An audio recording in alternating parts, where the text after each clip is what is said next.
we'll have to understand something about the nature of reality. Is reality personal or impersonal? Or is it both? We'll have to understand these things, otherwise you have nothing to measure it against.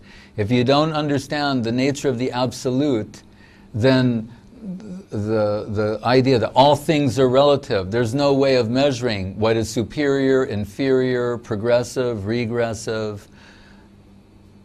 So you have to come to the point of becoming acquainted with the absolute. That's why the Bhagavatam begins with this concept saying, yes, there's only one thing. Right? There's actually only one thing. Just like Einstein thought.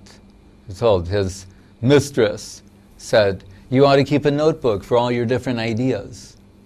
And he said, I don't need a notebook, I only have one idea. And I keep thinking about this one idea over and over. He's looking for this one thing, just like the Upanishads say, try to know that one thing, upon knowing which everything is known. Right? That's what he was trying to do. And that's what men of his ilk are trying to do. They're trying to know that one thing, upon knowing which everything can be known. So in that sense, it's actually a theistic pursuit by Upanishadic standards.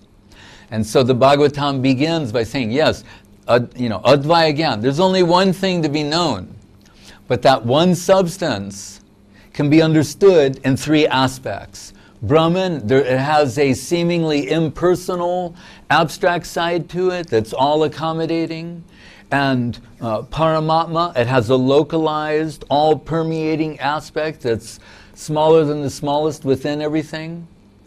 But its ultimate expression is Bhagavan, personality, and not just a male personality, but male, the predominating moiety, the supreme male, predominated moiety, the supreme female, and they have loving exchange. This is inconceivable by the most advanced brains of our time. At best, they can conceive of God as like, well, everything there is. If they're pushed, they'll come up with something like that. Basically something that's abstract or tending towards impersonalism. But the idea that God could be a person is beyond their mental, intellectual capacity. And that's dealt with in the same beginning of the Srimad Bhagavatam.